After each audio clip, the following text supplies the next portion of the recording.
Amigos, bienvenidos. Hoy tenemos una clase especial en nuestro curso de metafísica. Vamos a tratar de uno de los temas centrales en un curso de metafísica clásica. Vamos a hablar de materia y forma. Materia en griego se dice hylé y forma se dice morfé. Uniendo esas dos palabras tenemos hilemorfismo, que es, podríamos decir, una de las grandes teorías metafísicas, no solamente de Aristóteles, sino de la historia del pensamiento humano. Vamos a desarrollar esta clase en 4 puntos con la ayuda de Dios. Primero, antecedentes, lo cual nos da algo de contexto. Después queremos precisar varios elementos de lo que es el concepto de forma. Después veremos cómo esto se aplica y en cierto sentido ha tenido su origen también en los seres vivos. Y por último, en una cuarta parte, comentaremos algunas objeciones comunes. Especialmente estas objeciones han tenido un efecto devastador con respecto a la metafísica clásica, porque lo que han hecho es que se desprecie esta metafísica para dejar únicamente la perspectiva o el enfoque de la ciencia moderna como única posible explicación de la realidad. Bueno, ese es nuestro panorama. Entremos en los antecedentes que también nos van a dar contexto. Debe tenerse en cuenta que esta teoría de materia y forma viene del filósofo Aristóteles y que Aristóteles no existe en una especie de vacío, sino que es heredero de una tremenda tradición que ya era bastante fuerte en ese siglo IV antes de Cristo en el que se sitúa su vida. Concretamente sabemos que Aristóteles fue discípulo de Platón durante muchos años, que a su vez Platón fue discípulo y amigo cercano de Sócrates.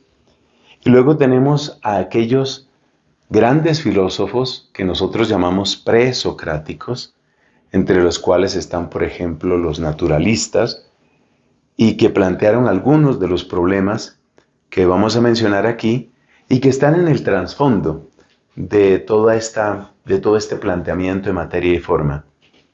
Así que creo que lo mejor es empezar recordando algunos de esos problemas. Tenemos el problema del origen, que en sí mismo es apasionante de estudiar. Origen en griego se dice argé. Esta es la palabra que está en su origen, por ejemplo, de arcaico o de arqueología. La arqueología es algo así como el estudio o el tratado de lo que está en el origen, de lo que es antiguo, de lo que es primero. Entonces está el problema de la argé. Esa palabra es femenina en griego. Cuando nosotros hablamos de la argé, pues, ¿de qué estamos hablando? Como comentábamos en alguna de nuestras clases, es propio de la mente humana tratar de explicar algunos hechos a partir de otros hechos. De otro modo, si no conectamos unos hechos con otros, unos eventos con otros, unos seres con otros, pues realmente nuestra mente quedaría abrumada enfrentándose a una especie de perpetua novedad. El poder formar una estructura en nuestra mente hace que el mundo no sea para nosotros un caos, sino que sea un cosmos, es decir, un todo ordenado. Y claro, cuando nosotros tratamos de explicar unos hechos o unos eventos o unos seres a partir de otros, necesariamente nos vamos a una especie de edificio, nos vamos a una especie de estructura. Y cuando se pregunta por la argé, cuando se pregunta por el origen, en cierto sentido lo que estamos buscando es cuáles son los cimientos, cuáles son los primeros o el primer piso o los fundamentos de todo ese edificio que nos sirve a nosotros de explicación. Entonces, por eso encontramos distintas teorías que las hemos repasado varias veces. Por ejemplo, Tales de Mileto Dice, bueno, espérate, es que todo puede reducirse al agua. Cuando el agua se condensa, entonces ya no aparece como líquida. Cuando el agua se difunde o se expande, entonces ya toma un aspecto gaseoso. De manera que a partir del agua o a partir de la humedad, tal vez sería un poco más preciso, más fiel al pensamiento de Tales, a partir de la humedad tenemos explicación para todo. Otros filósofos van a decir, podemos entenderlo todo a partir del aire, podemos entenderlo todo a partir del apeiron, es decir, de una especie de inanimado, una especie de indefinido, perdón, que luego cuando adquiere distintas estructuras, pues de alguna manera da razón de todo lo que nosotros conocemos. Y vamos a ver después que ese concepto, el concepto de apeiron, va a conectar con la teoría aristotélica de materia y forma. Porque cuando Aristóteles nos hable de lo que él entiende por materia prima, es decir, cuál es la materia desprovista completamente de toda forma, en el fondo lo que nos va a presentar es algo muy semejante al apeiron. Así que este problema del origen tiene una gran relevancia. Fíjate que el que se pregunta por el origen está tratando de encontrar una especie de concepto, una especie de ser que esté en todas partes y que sea principio de explicación de todo. Para Aristóteles, eso que está en todas partes, eso que vemos por todas partes, eso que pensamos en todas partes, no es ciertamente algo material, sino más bien es el hecho mismo de ser. Entonces el énfasis de Aristóteles no va a estar en buscar un objeto, como decir el aire, como decir el agua, no es buscar una cosa, sobre todo no es una cosa física, sino de lo que se trata es de ver cuál es el elemento, el ingrediente, el componente, la base que realmente podemos hallar en todo. Y para Aristóteles, pues ese va a ser el ser. Porque lo mínimo que podemos decir de alguna cosa es que es. Lo mínimo que podemos decir es que es. Podemos decir que el color rojo es. O podemos decir que el calor es. O podemos decir que la roca es, que el ser humano es. Así que para Aristóteles el elemento común que de alguna manera sirve para dar razón de todas las cosas no es un objeto material, sino es el hecho mismo de ser. Por eso la importancia de la usía, que es un sustantivo derivado del verbo griego para ser. Ese verbo es el verbo eimi. Entonces el problema del origen pues está en la trastienda, podríamos decir, de toda la discusión sobre cuál es la estructura de la sustancia. Porque finalmente lo que está buscando Aristóteles al plantear materia y forma es plantear algo así como cuál es la estructura de la sustancia. Una vez que afirmamos que hay una sustancia primera, es decir, aquellas cosas con las que yo puedo interactuar y de las que yo puedo hacer preguntas, y luego las sustancias segundas, que son como las clases de cosas. Una vez que eso está claro, pues la siguiente pregunta es, ¿cuál es la estructura de la sustancia? Y esa estructura de la sustancia es la que vamos a encontrar a través de esta teoría de materia y forma. Entonces, en el problema del origen tenemos a todos estos filósofos antiguos, como Anaximandro, como Tales, como Demócrito, que nos habló de los átomos, y tantos otros. Otro problema diferente que se plantea entre la escuela eleática, es decir, de Elea, Parménides de Elea, Zenón de Elea, y la escuela de Éfeso, en la cual el hombre más importante va a ser Heráclito de Éfeso, es el problema del movimiento. Básicamente, Parménides, en la escuela eleática, hace como un ejercicio de contemplación de lo que es el ser, la contemplación del ser. Y en esa contemplación maravillosa del ser, él empieza a sacar una serie de conclusiones. Conclusiones como, por ejemplo, que el no ser no es. Perdón. Y si el no ser no es, entonces no puede haber una mezcla entre el ser y el no ser. Porque el no ser, precisamente, no es. Si no es, entonces no lo puedo encontrar en el ser. Así que Parménides destaca, subraya, la absoluta diferencia entre ser y no ser. Y a partir de ahí, pues hace una afirmación que es completamente contraria a nuestra intuición. La afirmación de él es que no hay movimiento. Recordemos que para estos antiguos griegos la palabra movimiento no se refiere únicamente, yo diría incluso no se refiere principalmente al movimiento local, aunque también lo incluye, sino que se refiere al movimiento como cambio. Entonces, para Parménides es imposible el cambio. El cambio no es posible, porque el cambio implica dejar de ser. El cambio implica que el ser deje de ser, porque de otra manera no podría llegar a ser otra cosa.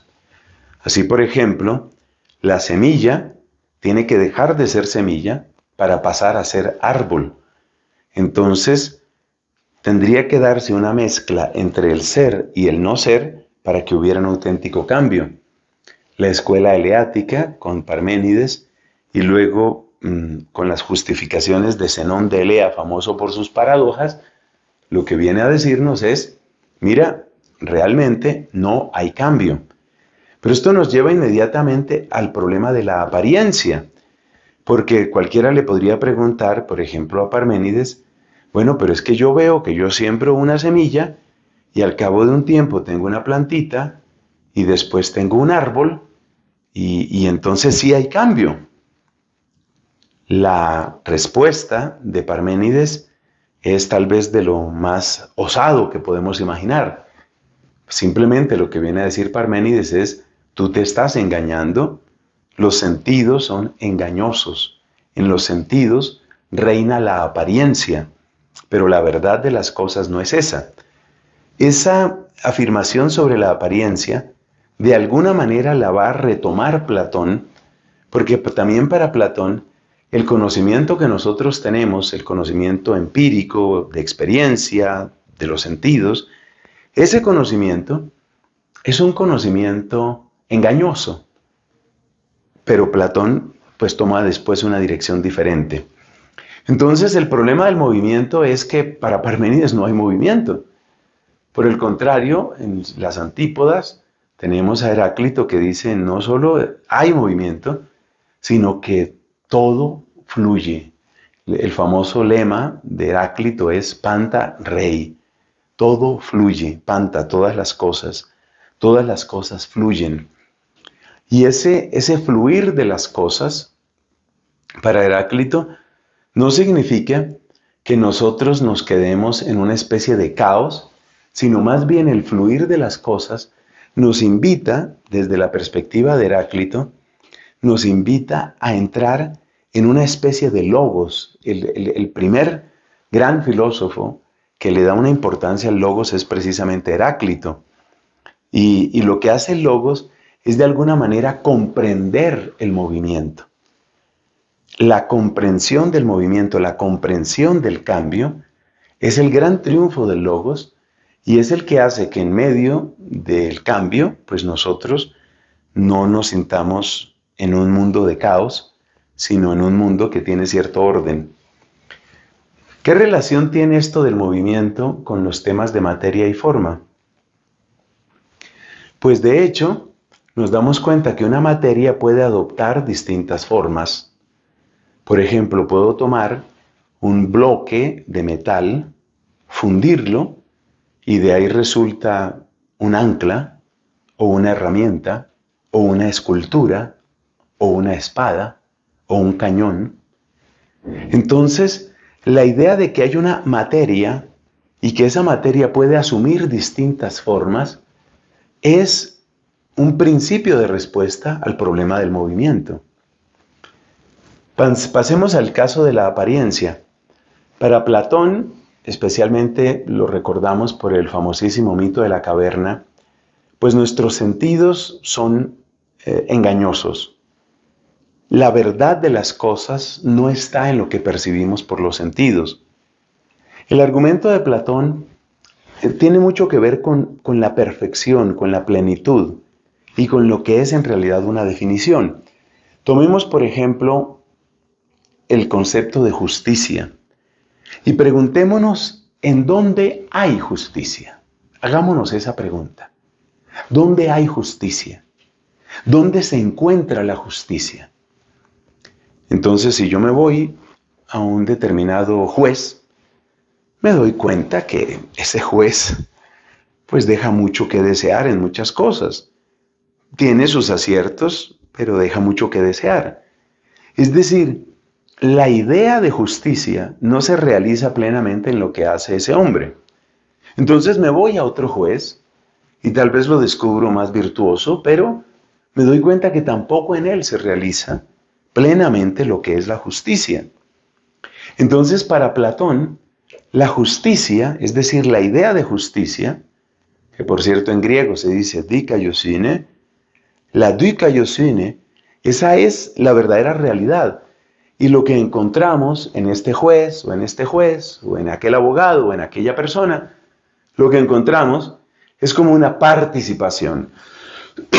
Podríamos decir, como una especie de reflejo, o también como una especie de sombra. Es lo que está detrás del mito de la caverna, ¿no? Hay como una especie de sombra.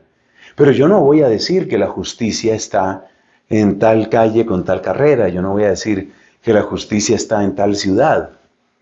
Yo voy a decir que la verdadera justicia es la que hace justas todas las cosas, pero esa verdadera justicia pues no está en lo que perciben mis sentidos. Entonces la justicia, y lo mismo las demás ideas, la idea de bondad, la idea de belleza, está más allá de lo que nosotros percibimos. Lo que percibimos es apariencia y la verdad, por decirlo así, el mundo verdadero, el mundo real, es el mundo al que nosotros nos asomamos a través de la inteligencia. Este es un punto muy importante para Platón. Y esto nos lleva al problema de los universales, porque si yo pienso en la justicia, así en general, me doy cuenta que esa palabra se puede aplicar como concepto universal, se puede aplicar a una gran cantidad de seres. Puedo pensar en este juez o en este otro juez, y puedo pensar que esos determinados jueces, pues esos jueces tienen su porción de justicia, tienen su participación de justicia, pero la verdadera justicia está en la idea de justicia que está más allá de lo que perciben nuestros sentidos. De tal manera que lo universal es lo verdaderamente real, mientras que lo sensorial, lo empírico, es más bien apariencia y participación, es solamente sombra. Este planteamiento no llega a satisfacer a Aristóteles. De hecho, se han manifestado, se han propuesto diversas comparaciones entre Platón y Aristóteles. Y hay un cuadro famoso del pintor Rafael, el cuadro de la Academia de Atenas, en el cual, en el centro mismo del cuadro, los invito a que lo busquen, lo vean. En el centro mismo del cuadro, pues aparecen precisamente Platón y Aristóteles. Y Platón está señalando como hacia arriba, mientras que Aristóteles apunta hacia abajo. Aristóteles llama sustancia primera a aquella que es lo concreto, que es el individuo concreto. Ya vendrá sustancia en segundo sentido, en un sentido derivado vendrá la idea de sustancia. Entonces ahí hay una gran diferencia. Pero Aristóteles tampoco quiere despedirse del planteamiento de Platón sobre los universales, porque lo que dice Platón, es decir, ese ingrediente que es percibible únicamente por la inteligencia, pero que sin embargo está en las cosas, es algo muy real. Es decir, yo puedo ver que efectivamente hay personas que son más justas que otras, o que hay flores que son más bellas que otras, o puedo descubrir sociedades que son más bondadosas que otras. Aristóteles no quiere perder eso, y ahí entra en buena parte el concepto de forma, porque entonces lo que había de universal y lo que correspondía a las ideas en Platón, Aristóteles de alguna manera quiere encontrarlo y quiere asociarlo al ser concreto. Es decir, que en el ser concreto tenemos la materia, pero tenemos también la forma. Y esa forma, pues, es universal, o por lo menos universalizable. Así, por ejemplo, yo tengo claramente una forma humana, pero esta forma que yo tengo no es únicamente mía, sino que de alguna manera es una forma universal, porque me doy cuenta que hay muchos más seres humanos en diversos lugares, en diversas épocas, con diversas culturas, de diverso sexo. Entonces, me doy cuenta que hay una incorporación, en el planteamiento de Aristóteles, hay una incorporación de lo universal a lo particular a través de la forma. Otro problema que aparece en tiempos de Sócrates es el tiempo de la buena vida o de la vida buena. La expresión suena un poco irónica en español actual, pero hablar de la buena vida es hablar de cuál es una vida digna de ser vivida. Y la vida digna de ser vivida, pues según Sócrates, es la vida que ha pasado por el cernidor, ha pasado por la crítica del análisis del pensamiento. Eso parece que era suficiente para Sócrates. En el caso de Aristóteles, el planteamiento se va a hacer especialmente desde la perspectiva de lo que llamamos ética. Y en Aristóteles, la vida buena, la vida digna de ser vivida, la vida correcta, no es otra, sino aquella vida en la cual nosotros encontramos la arete. Esa es la palabra griega para la virtud. Pero ¿la virtud qué es? Pues la virtud de alguna manera es una modulación de la forma. Es lo que después autores como Santo Tomás van a tratar con el concepto de hábito. El hábito es algo así como una forma dentro de la forma, una modulación de la forma que hace que la persona tenga un determinado comportamiento, tenga una determinada manera de ser y de obrar. Y de esa manera, pues la metafísica de Aristóteles, pues logra integrar y logra conectar con una gran cantidad de problemas anteriores. Bueno, dejamos ahí los antecedentes que yo creo que son todo un mapa para nosotros. Y vamos a pasar al segundo punto. Vamos a hablar del concepto mismo de forma. ¿Qué queremos decir cuando hablamos de forma? En griego ya dijimos es formé. En latín la palabra que se utiliza es también la palabra forma. ¿Qué queremos decir con este concepto de forma? Creo que la mejor manera de entenderlo es viendo a qué preguntas responden estas dos palabras. Esta morfé que tenemos aquí, esta hylé que tenemos aquí y esta morfé que tenemos acá. Podemos decir que la materia corresponde a preguntas como estas. La materia corresponde a preguntas como, por ejemplo, ¿de dónde? Es decir, la procedencia, y efectivamente esto está conectando con temas del origen, como el de dónde procede algo.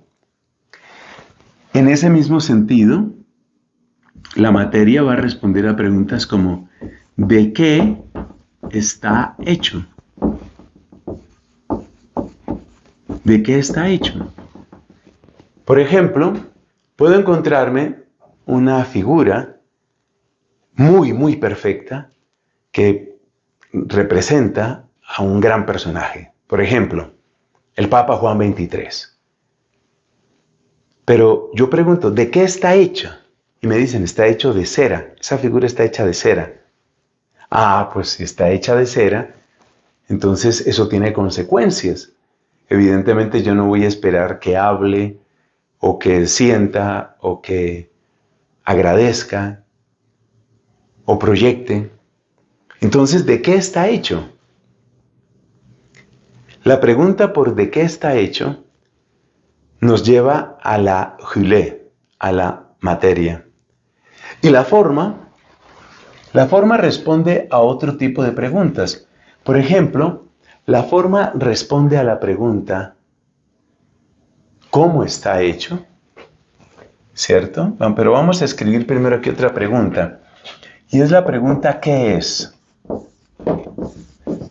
Por supuesto, esta es una pregunta fundamentalísima en la metafísica. Observemos que si yo tomo una gran cantidad de madera, pensemos en un gran bloque de madera, es decir, tomo una materia específica, una madera, y si esa madera yo la trabajo, puedo obtener una mesa. Y cuando yo pregunto, ¿esto qué es? Normalmente no me van a responder, esto es madera. Eso me responderían si yo preguntara de dónde salió esto o de qué está hecho. Pero si yo pregunto así simplemente, ¿qué es esto? Pues una mesa, me responden.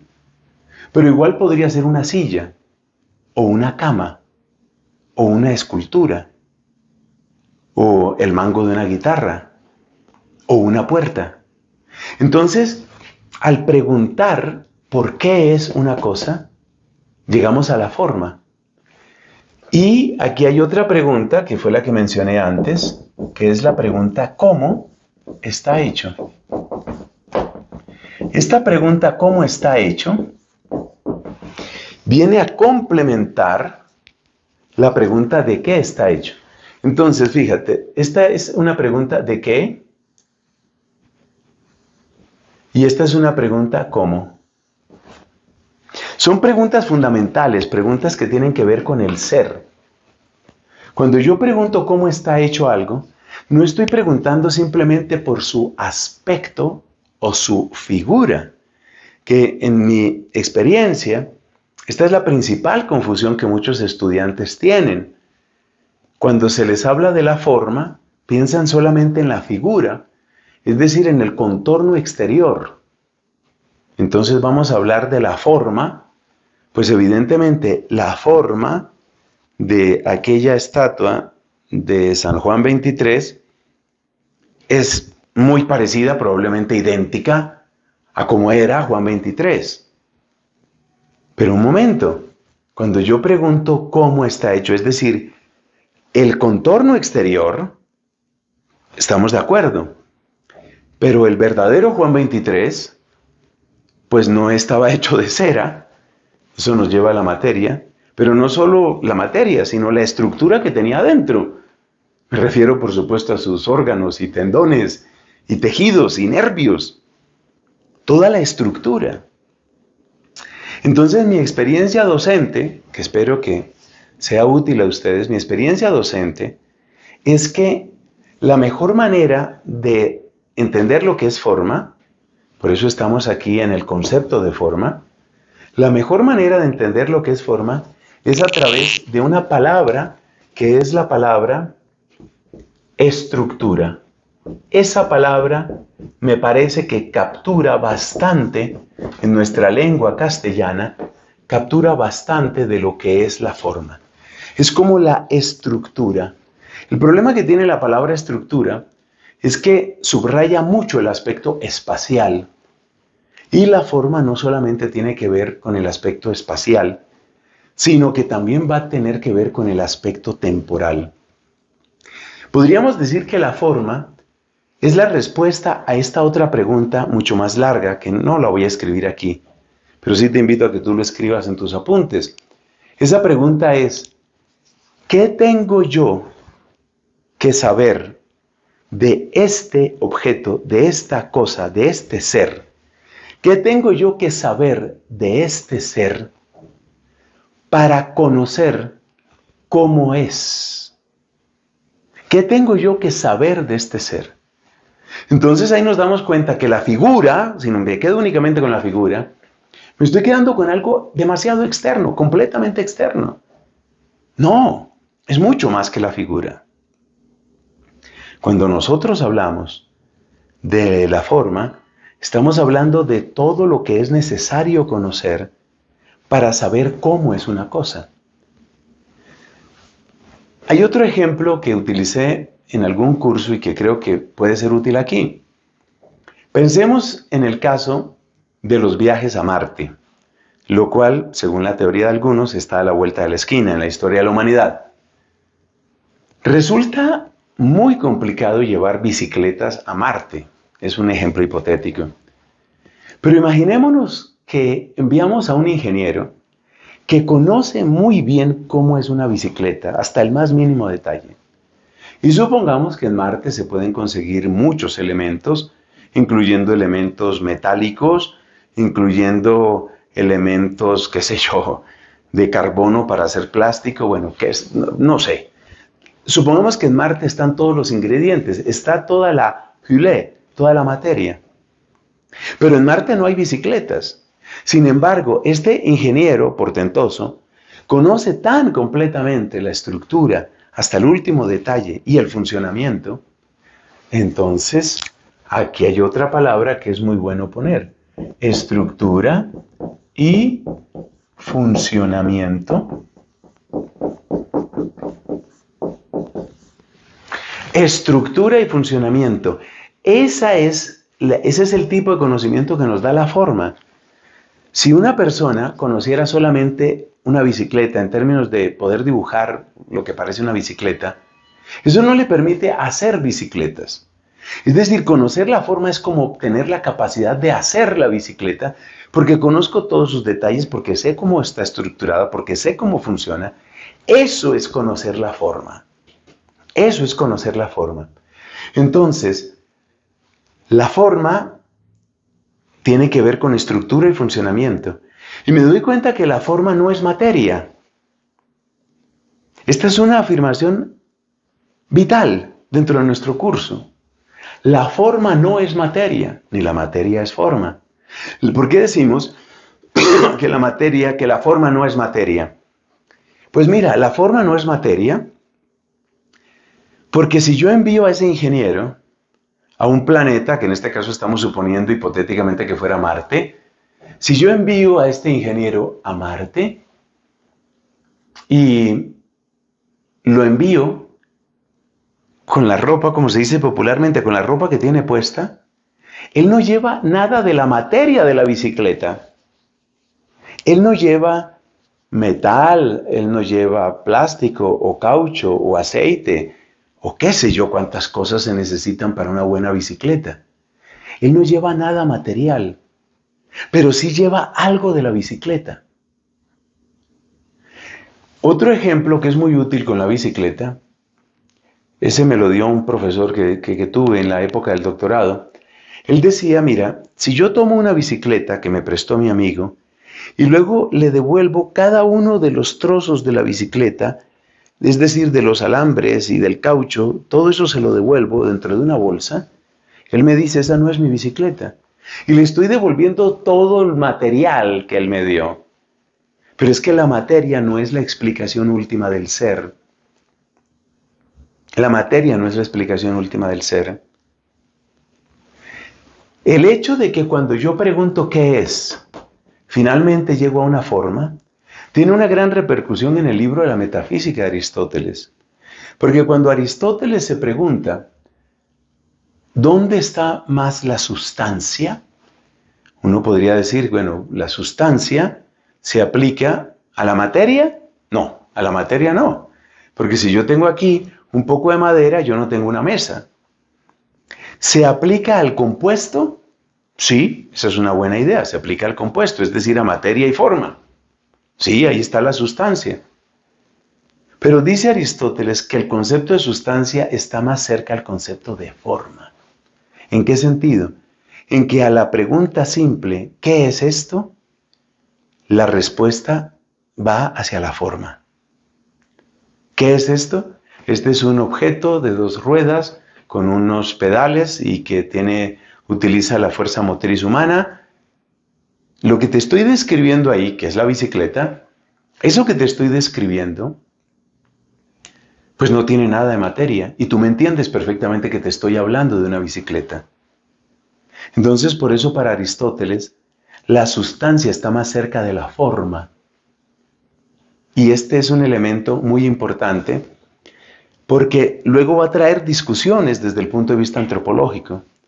Para eso es necesario que pasemos a la tercera parte de nuestro encuentro. Por ahora quedémonos con que la forma tiene que ver, sí, con la figura, pero tiene que ver con la estructura. Es más completa la palabra estructura. A veces también utilizo la palabra configuración, la estructura y el funcionamiento. Eso es lo que tiene que ver con la forma, la estructura y funcionamiento.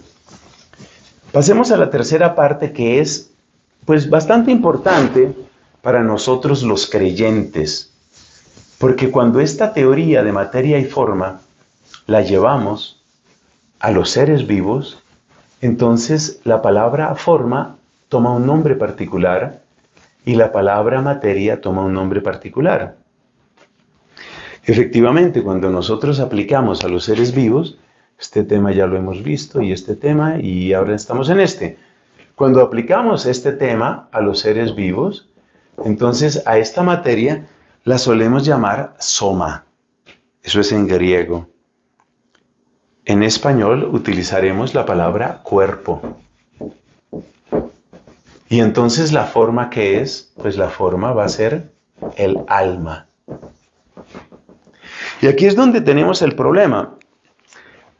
No es un problema insalvable, sino si nosotros tomamos lo último que dijimos, que la sustancia está más en la forma que en la materia, esto puede llevar en una antropología un poco irresponsable, esto puede llevar a que se termine afirmando que no importa el cuerpo, no importan las necesidades corporales, no importan los actos corporales, y lo único que interesa es el alma. Por otra parte, está claro que el ser de la persona tiene más que ver con el alma que con el cuerpo. Y eso lo notamos desde el punto de vista de la fe, por ejemplo, cuando sucede una conversión o cuando sucede lo contrario, un pecado gravísimo, un pecado mortal. Mucho más si se trata de una apostasía. Tomemos el caso de una persona que asiste a un retiro espiritual. Esa persona estaba muy alejada de Dios, pero resulta que ese retiro le ha llegado profundamente, decimos, a su corazón. Podríamos decir también, le ha llegado a su alma. Ese retiro está profundamente en sus entrañas, ha llegado muy adentro de él.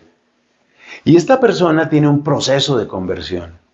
El hecho es que al salir de ese retiro, después de un fin de semana, o una semana, o un mes, cuando esta persona sale de su retiro, decimos salió otra persona.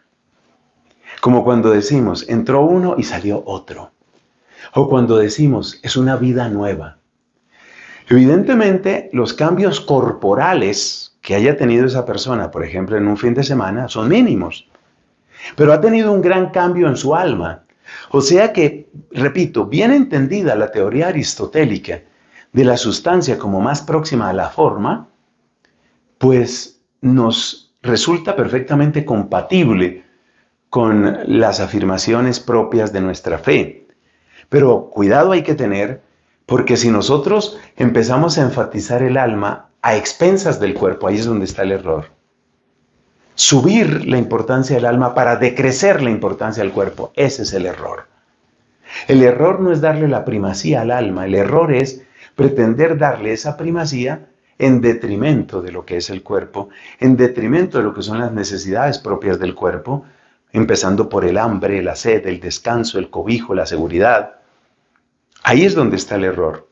Entonces, si nosotros no caemos en ese error, pues estamos bien, porque nos damos cuenta que el alma es muy importante, nos damos cuenta que el alma es más importante, pero eso no significa que nosotros disminuyamos el cuerpo, sino que destacamos la importancia del alma. ¿Qué quiere decir que nosotros hablemos del alma como forma del cuerpo? Pues aquí hay que recordar mucho lo que hemos comentado sobre aquello de estructura y funcionamiento.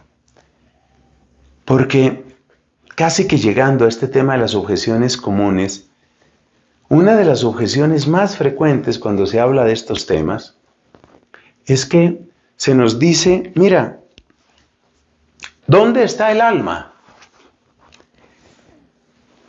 Es una buena pregunta, pero tiene una respuesta muy sencilla. Imagínate que yo te presento una bicicleta y te hago esta pregunta que te puede resultar chistosa. ¿En qué parte de la bicicleta está la bicicleta? ¿Qué tal que yo empezara a burlarme de ti y te dijera, a ver, ¿dónde está la bicicleta? Entonces hay que dibujar aquí nuestra famosa bicicleta. Tanto hemos hablado de la bicicleta que creo que hay que dibujarla. Yo pues no soy bueno para los dibujos, pero hagamos de cuenta que esta es una bicicleta, ¿sí? Entonces, si yo me voy a la rueda delantera y te abro la rueda delantera, te muestro tal vez el neumático que tiene la rueda delantera, o la goma, como dicen en otros países. Si yo te muestro la rueda delantera y te digo, a ver, aquí está la bicicleta, abramos esta llanta, ahí está la bicicleta. Quitémosle el sillín, que otras personas llaman también galápago. Quitemos el sillín. A ver, ¿será que ahí adentro, en ese huequito, en ese tubo, ahí está la bicicleta? Tú sentirías que lo mío es una, como decimos en Colombia y en otros lugares, es una tomadura de pelo. Tú me dirías, es que la bicicleta no está en ninguna parte de la bicicleta. La bicicleta está en el conjunto de la bicicleta. La bicicleta es la que le da, o la forma de bicicleta, forma como estructura de funcionamiento, pues está en toda la bicicleta. Pues exactamente eso es lo mismo que sucede cuando nosotros hablamos del alma. Cuando nosotros hablamos del alma tenemos que decir lo mismo. Es decir, que quienes nos preguntan, ¿dónde está el alma? Que si el alma está en el cerebro, si el alma está más en el corazón. Ahora, como se han hecho unos descubrimientos sobre el mesenterio, que se encuentra en la zona abdominal, que si el alma está en el mesenterio, ¿dónde está el alma? Y de ahí vienen pues las burlas respectivas, ¿no? Entonces las burlas respectivas son, por ejemplo, bueno, eso quiere decir que no hay alma. Mira, hemos destrozado el cadáver, hemos destrozado a una persona y no encontramos en ninguna parte el alma, luego no hay alma. Evidentemente el error que se está cometiendo ahí, y es un error de lo más común, el error que se está cometiendo ahí es tratar al alma como si fuera una materia, es decir, como si fuera una glándula o qué sé yo, como si fuera una glándula que está ahí. Ese es un error muy grave. Y ese error proviene de una mala comprensión del concepto de forma en los seres vivos. El alma no es un órgano, el alma no es un tejido, el alma no es una especie de tumor, el alma tampoco es una especie de vaporcillo al cual se le puede tomar una foto. Esa no es el alma. El alma tiene que ver con la estructura y funcionamiento de todo el cuerpo. Por eso hay una expresión que utiliza Santo Tomás de Aquino cuando se refiere al alma. La describe y la define en cierto sentido como la unidad sustancial del ser humano. El alma es la que da la unidad sustancial. Tan es así que cuando la persona muere, lo que se produce es una disgregación, porque ese cuerpo, cuando se queda sin su alma respectiva, se disgrega. Bueno, pero alguien podría decir, oye, ese tema está interesante, el tema de la muerte, porque entonces esa es como otra objeción.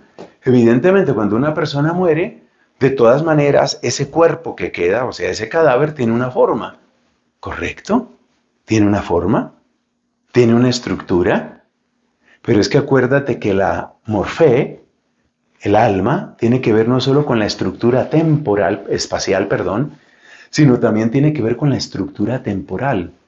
Y la estructura temporal es lo que tratamos de captar por medio de la palabra funcionamiento. Cuando yo veo una mesa, aquí por ejemplo, que no sale en cámara y tengo una mesa mía, cuando veo una mesa, pues entonces en esa mesa yo no veo ningún cambio, pues mayor, ningún cambio importante a lo largo del tiempo. Si salgo de esta habitación y regreso dentro de un mes, pues encontraré la misma mesa, supongo yo, tal vez con mucho polvo encima. Pero en los seres vivos sí hay cambio. Y el alma, que es forma sustancial, el alma es responsable también de esos cambios. De tal manera que el alma es estructura espacial que tiene que ver con toda la distribución de la materia, la distribución y la forma como está precisamente la materia en mí, pero también tiene que ver con la estructura temporal. Y la estructura temporal es ¿qué hace esto? Porque cuando nosotros hablamos del tiempo, lo que estamos hablando es de el hacer. ¿Qué es lo que hace? ¿Qué es lo que sucede? ¿Qué hace? Ese hacer es el funcionamiento y el alma tiene que ver con el funcionamiento. Entonces es importante salir de esas objeciones tontas que son tan ridículas como preguntar si la bicicleta está en la rueda de atrás de la bicicleta. Pues no. ¿El ser humano dónde está? El ser humano está en todo su ser humano. Y lo que me hace fundamentalmente humano, pues es el alma. Y en el caso del cadáver, pues el cadáver claramente tiene una forma, tiene una estructura, pero ya no tiene el mismo funcionamiento. Entonces la forma de ese cadáver es una forma que ya tiene una característica muy diversa, porque en realidad ya no es una unidad, en realidad ya es un agregado. Recuerdo que en una clase con ustedes comentábamos eso, que un agregado, creo que el ejemplo que dábamos era una mochila y una catarata. Si yo tomo un morral o una mochila y una catarata, pues ¿qué estructura tiene una mochila y una catarata? Pues como que ninguna, pero yo puedo pensar las dos cosas al tiempo. Sí, lo que tú piensas, cosas que tú piensas al tiempo se llaman agregados. Y los agregados tienen un modo de unidad ínfima, porque muchas veces es una unidad solo mental en el sujeto cognoscente.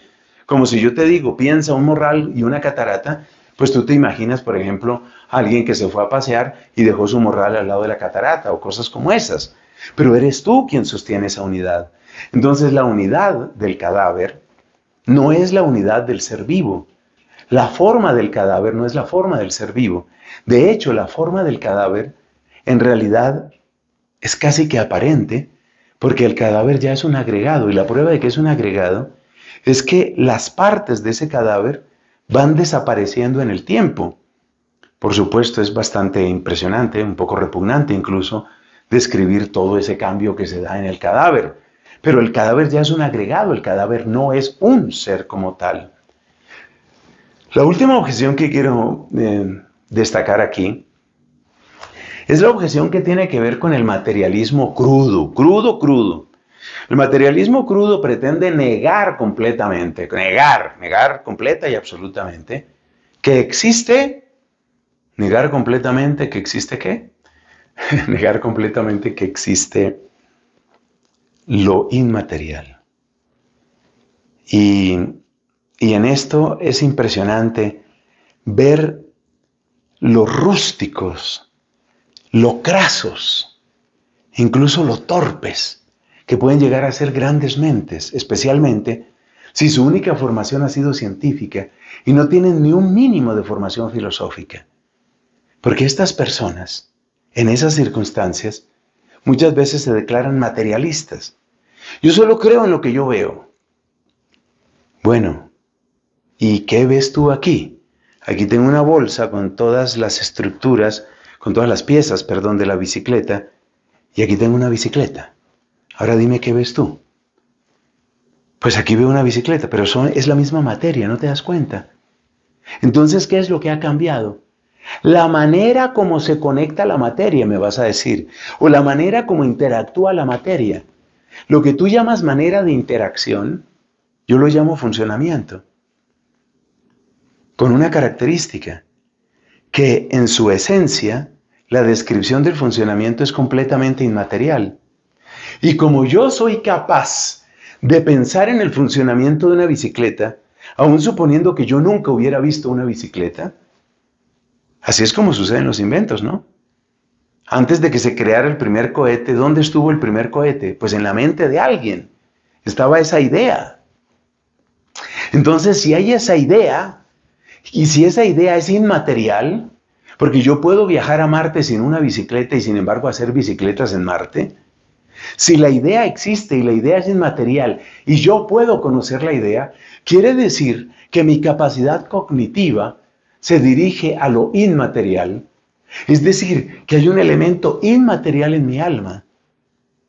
Por consiguiente, es perfectamente demostrable que el ser humano tiene un alma inmaterial, que no todo en nosotros es materia.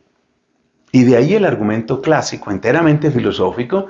Aquí no estamos citando a la Biblia o a ninguna religión. El argumento clásico que dice, pues evidentemente hay inmortalidad Y evidentemente esa inmortalidad, pues significa que no necesariamente tiene que morir todo en mí cuando yo muero. Entonces puedo creer que hay una vida después de la muerte. Puedo creer que esa forma mía, que es capaz de entender ideas, que es capaz de captar ideas y que por consiguiente es capaz de hacer suyo lo inmaterial y poseer lo inmaterial, esa alma también tiene un principio de permanencia que va más allá de la muerte. Son las implicaciones profundas que tiene todo este tema cuando ya nos vamos a la antropología y por supuesto de ahí nos podemos ir a la ética e incluso a grandes temas de nuestra fe y de nuestra religión. Muchas gracias por estar aquí. Yo creo que esto nos da una clarificación, por supuesto no agota el tema, pero nos da una clarificación bastante interesante sobre el hilemorfismo aristotélico y cómo conecta con grandes temas y profundas preguntas de nuestra fe. Muchas gracias a todos y que Dios nos bendiga.